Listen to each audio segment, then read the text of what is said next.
But Stanley simply couldn't handle the pressure. What if he had to make a decision? What if a crucial outcome fell under his responsibility? He had never been trained for that. No. This couldn't go anywhere except badly. The thing to do now, Stanley thought to himself, is to wait. Nothing will hurt me. Nothing will break me. In here I can be happy forever. I will be happy.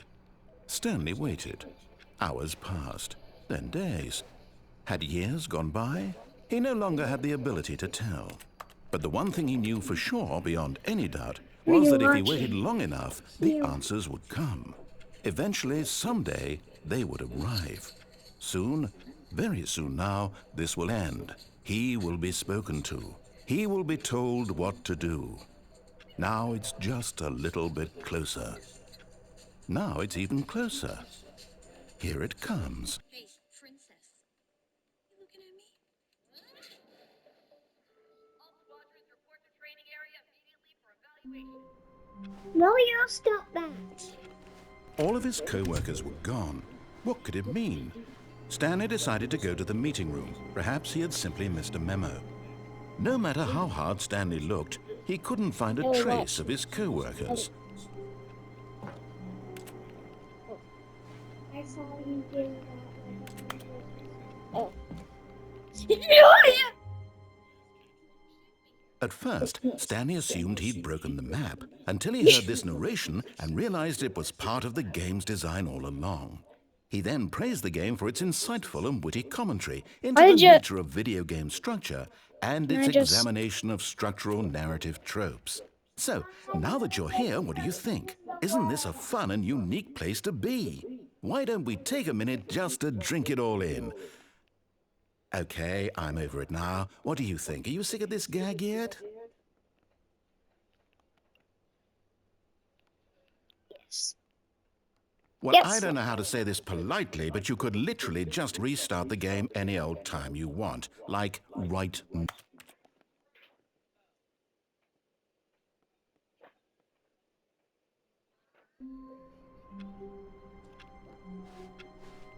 All of his co-workers were gone.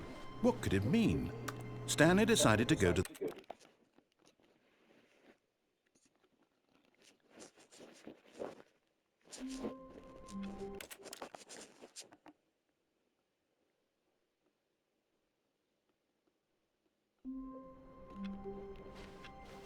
Wait, Stanley thought to himself. Am I sure that the orders stopped coming in? How is that possible? They never stopped. Sure, but Stanley simply couldn't. No, the orders were still missing.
All of his co-workers were gone.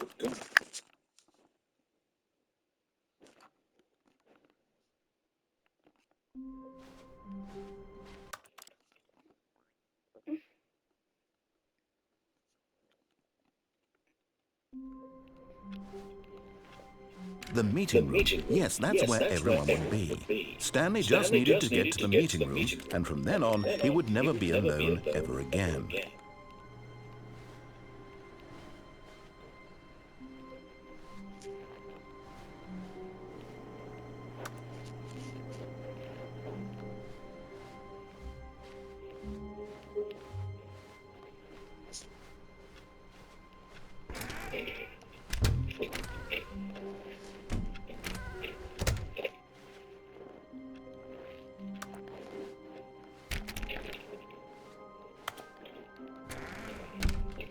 Oh, and I guess this is where Stanley felt he needed to be right now, in this little hallway. No, apparently not. When Stanley came to a set of 2 open doors, he entered the door on his left. Solving, talk crazy, blah blah blah blah blah. Yeah, yeah, woo, yeah, woo, da-da-da-da-da. Yet there was not a single person here either. Feeling a wave of disbelief, Stanley decided to go up to his boss's office, hoping he might find an answer there.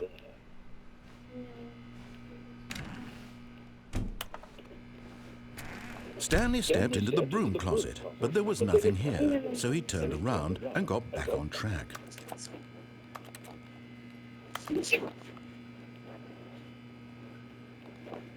There was nothing here. No choice to make, no path to follow, just an empty broom closet. No reason to still be here. Bro, what? I'm just gonna. It was baffling that Stanley was still just sitting in the broom closet. He wasn't even doing anything. At least if there was something to interact with, he'd be justified in some way. As it is, he's literally just standing there doing sweet FA.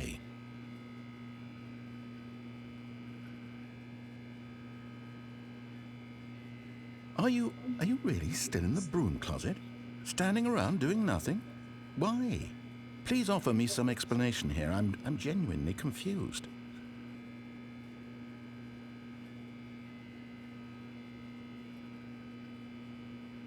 You do realize there's no choice or anything in here, right?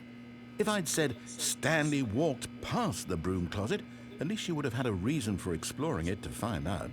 But it didn't even occur to me because literally this closet is of absolutely no significance to the story whatsoever. I never would have thought to mention it.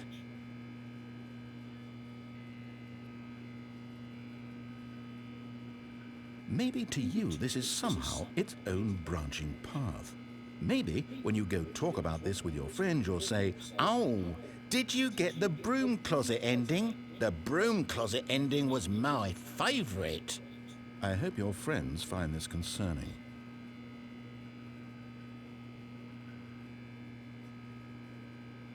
Stanley was fat and ugly and really stupid. He probably only got the job because of a family connection. That's how stupid he is. That or with drug money.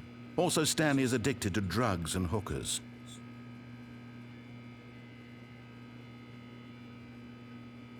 Well, I've come to a very definite conclusion about what's going on right now. You're dead.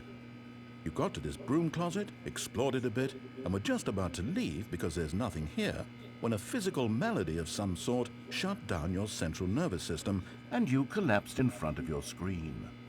Well, in a situation like this, the responsible thing is to alert someone nearby so as to ensure that your body is taken care of before it begins to decompose. Hello? Anyone who happens to be nearby? The person at this computer is dead. They have fallen prey to any number of your countless human physiological vulnerabilities. It's indicative of the long-term sustainability of your species. Please remove their corpse from the area and instruct another human to take their place, making sure they understand basic first-person video game mechanics and filling them in on the history of narrative tropes in video gaming, so that the irony and insightful commentary of this game is not lost on them. All right, when you've done that, just step out into the hallway.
Chicken, chicken.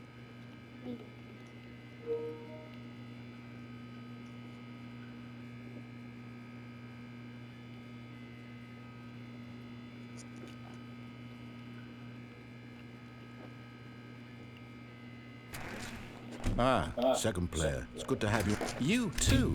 Unbelievable. I'm at the mercy of an entire species of invalids. Perhaps there's a monkey nearby you can hand the controls to.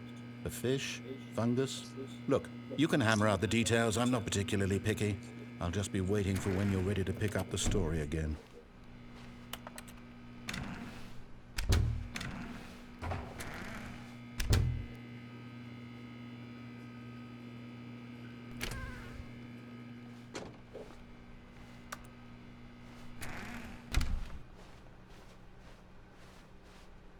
Coming to a staircase, Stanley walked upstairs to his boss's office.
It's weird.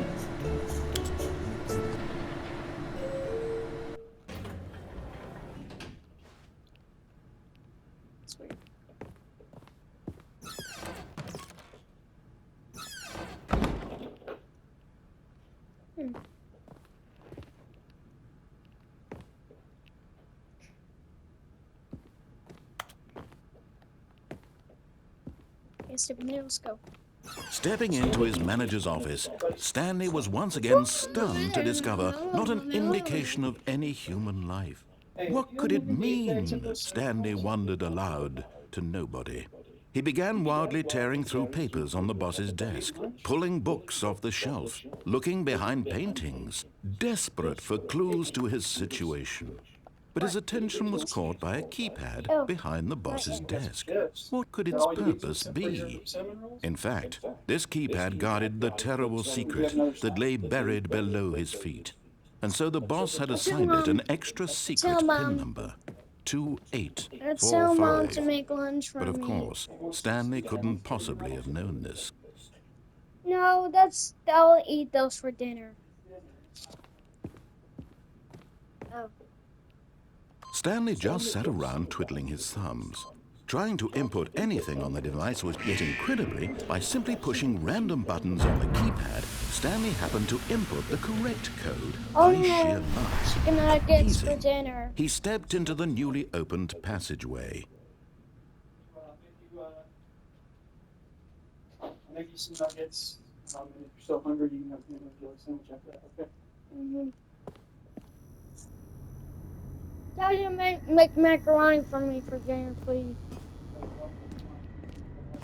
Just have macaroni. Why don't you have some chicken nuggets? Okay.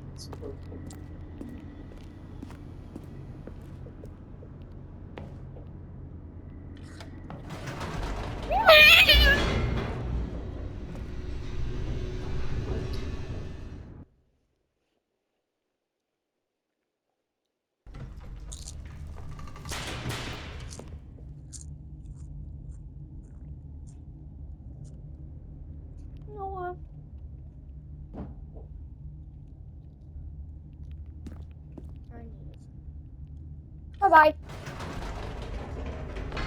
Whoops. Nope. Never mind. Stanley actually got back into the elevator and went back up. Silly me. Why did Stanley do that when he knew that it would just lead back to his boss's office? Well, that's a great question. I just can't wait to find out.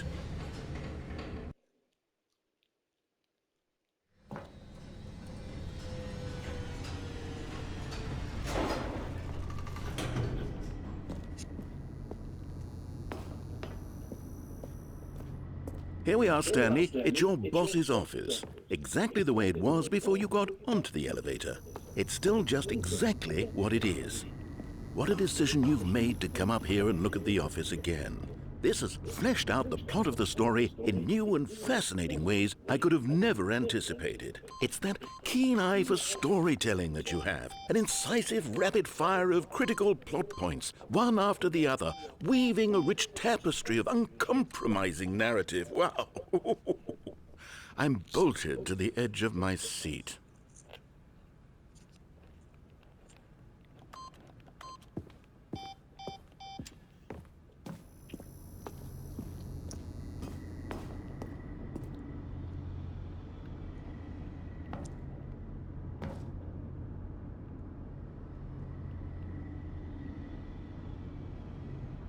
Incredible. Now he's getting back into the elevator and going down again. Ladies and gentlemen, how does he keep coming up with all of this?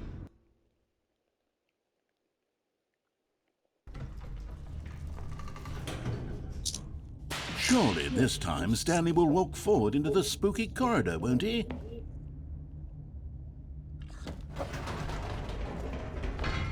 Did you think we were going to go forward down the spooky corridor? No. It's time once again to go back up in the elevator. I can't even begin to grapple with what might be up there. Is it the boss's office again? Or what if it's the boss's office this time? The suspense is killing me.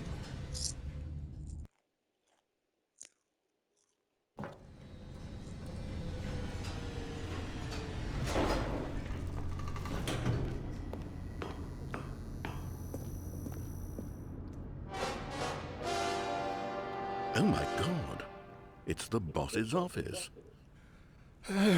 This absolutely changes everything for me. Give me a time out here for a minute while I process this.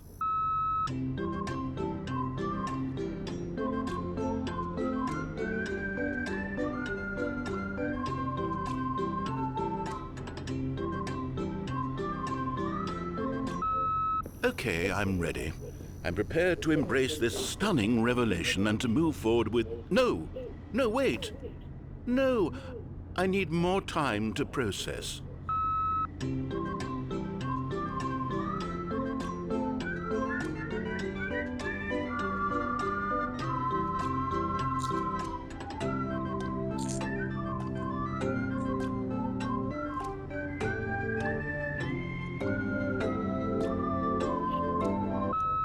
All right. I have fully come to terms with, of course, going back down in the elevator. How did I not anticipate it? I mean, sure, now it's obvious, but you have to understand that 30 seconds ago, this kind of thing had never been attempted before. I had no frame of reference to even anticipate it. That's just how revelatory Stanley's decision-making is. A breath of fresh air in a landscape of storytelling that has grown stale and repetitive.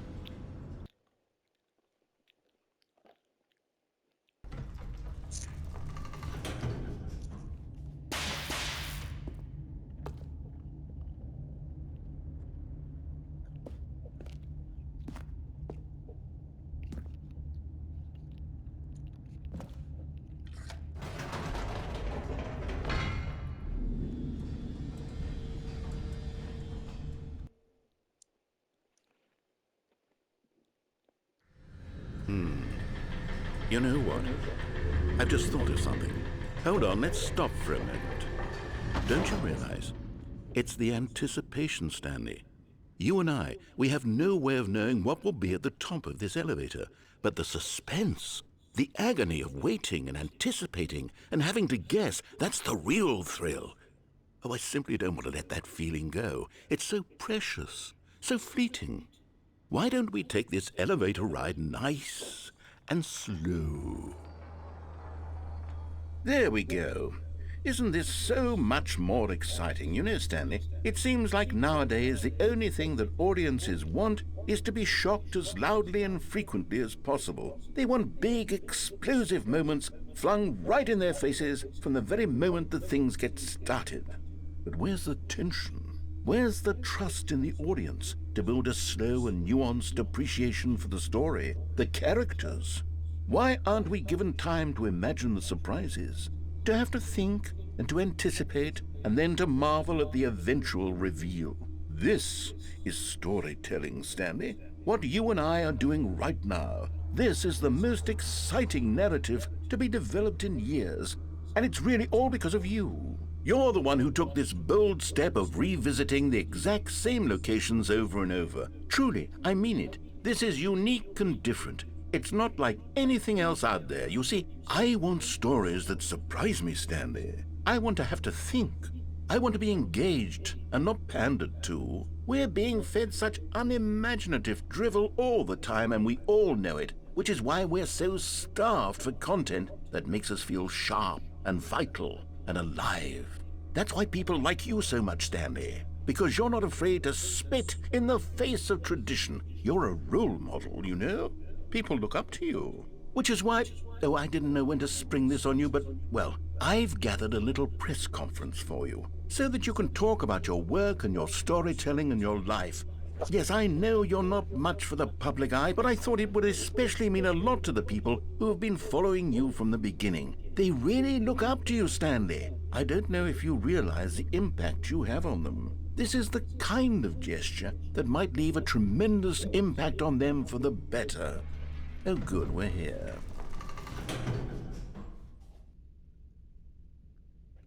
Okay, the room where we're holding the press conference should be just around the corner here somewhere. This looks very much. What? Hello? Words or as healthy as human being.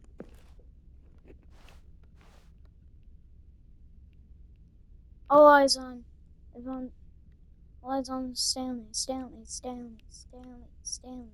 Live on stage. What is this? Those pictures of Stanley. Whoa, this is my picture.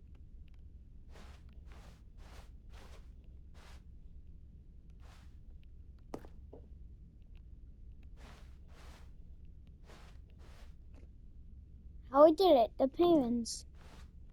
The guy who went to Mars.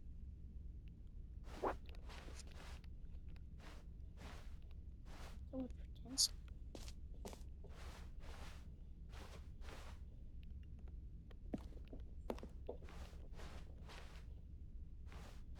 Whoa.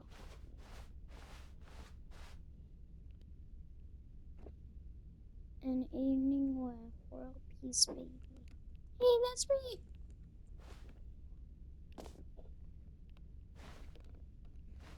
Ah, yes, here it is, just through this door.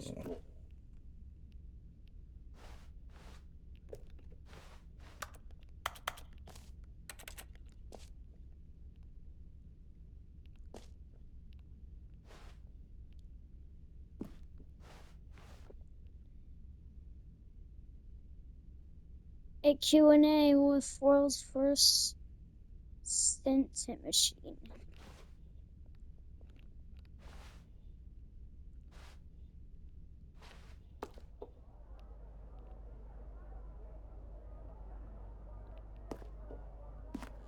All right, are you ready? I've told them you're going to speak a little bit about the nature of surprise in storytelling and what it means to craft a truly unpredictable narrative. Oh, don't worry, you'll do great. Just be yourself and speak from the heart. I'm really proud of you, Stanley.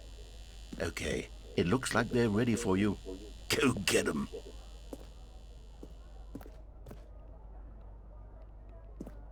The dude in an announcement. The dude who came out with pizza. Let's see. Whoa. Lord. Whew.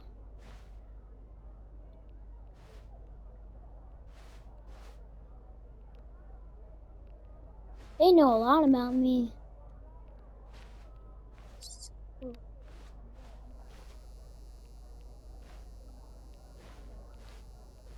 What is this? Oh no. There's so much snow on me.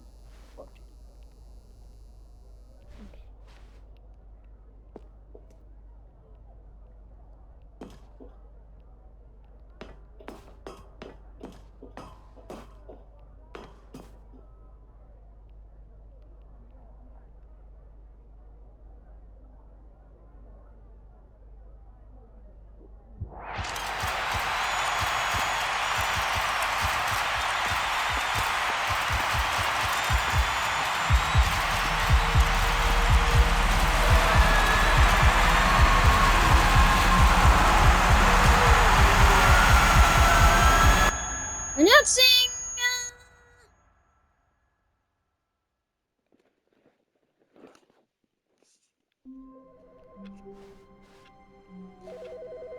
Oh, oh.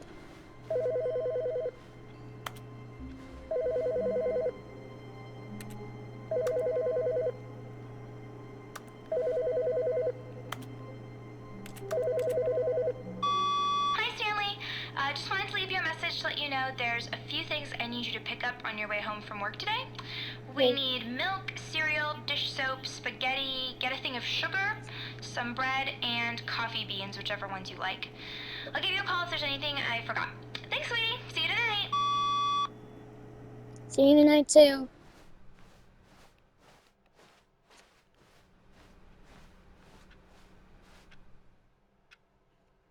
Oh, wait a minute. It's bucket time. Ooh. Stanley clutched the bucket tightly to his chest and entered the door on his left. Hey, wrong door.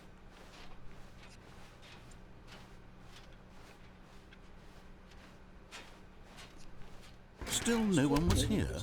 Stanley needed the bucket's warmth and comfort now more than ever. Perhaps his boss's office was where he'd find out. Stanley, we must move on from this broom closet, simply because I have no remaining stickers. If I did, you can guarantee we'd be in here for hours. But alas, no stickers. Coming to a staircase, Stanley and the bucket walked upstairs to the boss's office.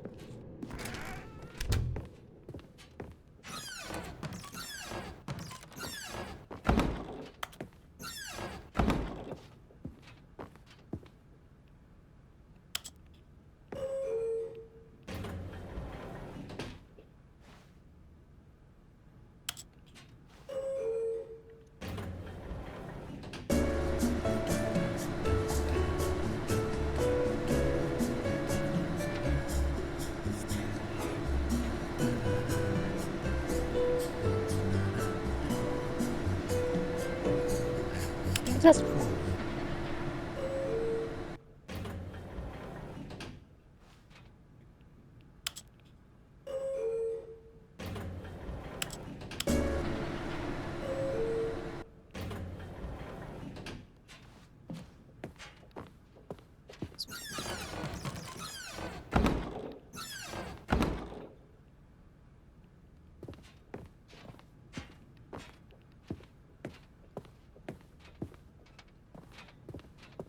Stepping into his manager's office, Stanley was once again stunned to discover not an indication of any human life. Crushed by the weight of this revelation, Stanley may have broken down into but Stanley guessed the correct code by sheer luck. Was it that the bucket knew all along? Was the bucket guiding him? Yes, this is certainly the most logical explanation.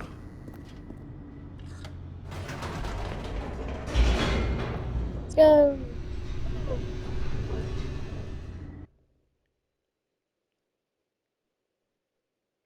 The elevator raced downward, plummeting towards an unknown fate.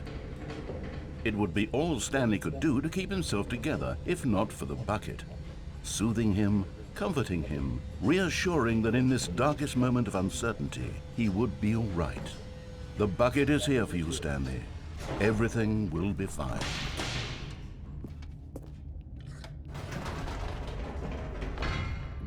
Wait, Stanley said to the bucket. Can we go back up? When I was pressing those keypad buttons, there was something very intriguing about the number 3. I want to go back so I can try pressing the number 3 again. The bucket said nothing.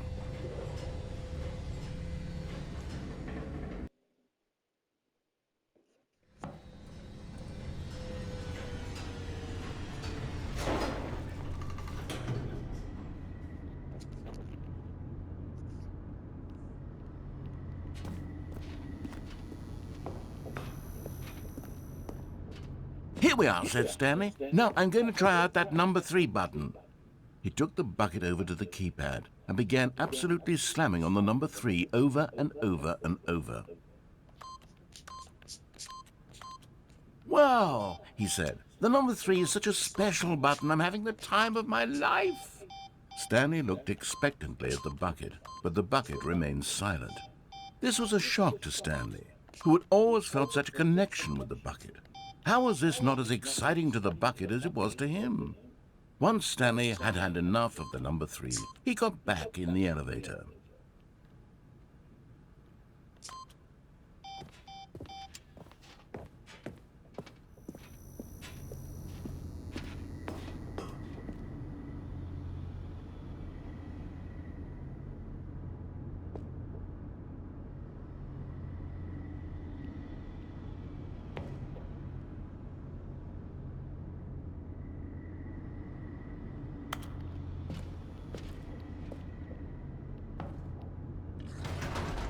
Perhaps the bucket had missed something. Perhaps it had not seen how much joy Stanley got from slamming the number 3 repeatedly.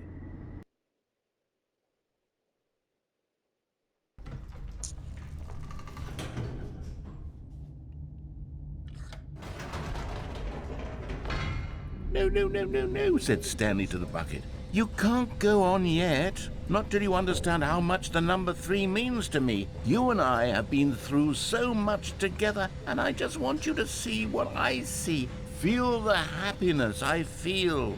He smiled at the bucket, and the bucket said nothing.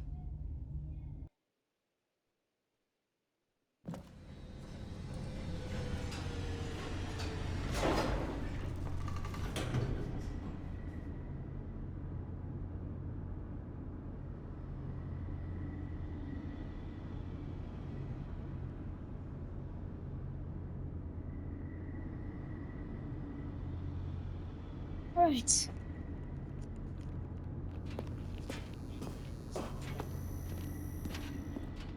Here we go, said Stanley. This time I'll really show you. He ran to the number 3 and began to wail on it like a musician on a beloved instrument, weaving a concerto of truth and passion. He wielded the number 3 like a fine artist would wield a paintbrush. He told stories through the number 3, stories of his dreams and hopes and fears. And the whole time, he looked to his bucket for a reaction of some kind. Anything to let him know that the bucket appreciated what he was doing. The bucket conveyed absolutely nothing at all, only silence. Crushed by a wave of dejection, Stanley returned to the elevator.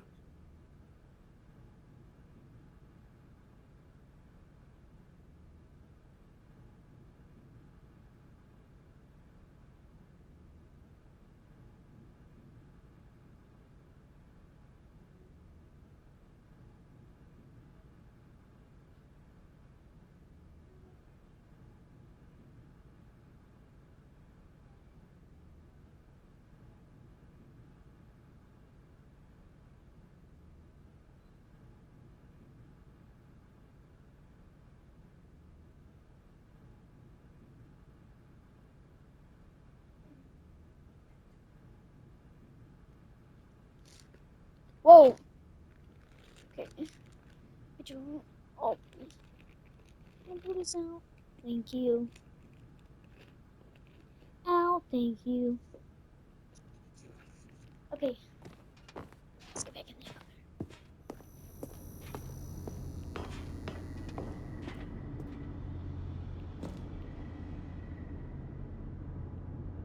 Don't. Stanley and the bucket were so close. They'd always been there for one another. Why suddenly could the bucket not connect with this passion of Stanley's? The question caused Stanley to ruminate the whole way down the elevator. He knew that there must be a way to get through to the bucket, to communicate fully with his dear friend. Surely there was a solution, mustn't there be?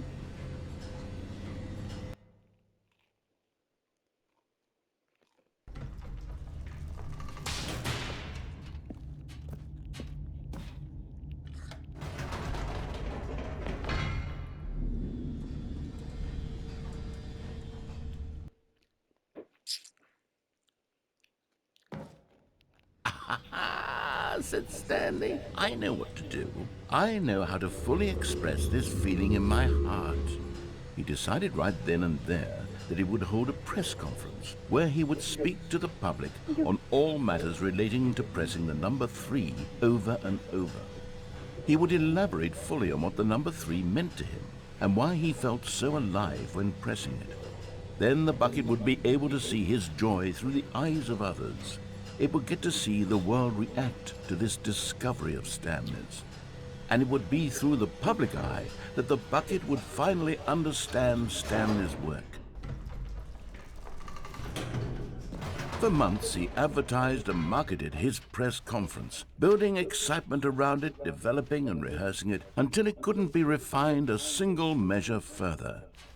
When the big day arrived, Stanley was as prepared as he'd ever been for anything in his life.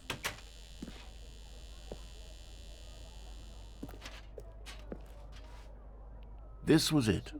One last chance to win the bucket over. One opportunity to share a true connection with a loved one. There was no one here. Nobody had come to the press conference to hear Stanley speak, to listen to him talk about what it really means to press the number 3 on a keypad over and over. He was unloved, uninteresting, he was a failure. And in that moment, Stanley knew that the bucket would never again take him seriously. There would be no connection, no deeper understanding. The bucket merely sat there in his arms, indifferent. And so it began that slowly, over many years, the two of them grew more and more distant. They spoke less and less, neither wishing to state the obvious, that any sense of real respect between them had eroded since that day at the press conference. There would be no more games, no more long conversations about passion and pursuit, only a silence that consumed the space between friends. And Stanley, having for once in his life discovered the warmth and comfort of true companionship, was cast back into the unremarkable normalcy of loneliness.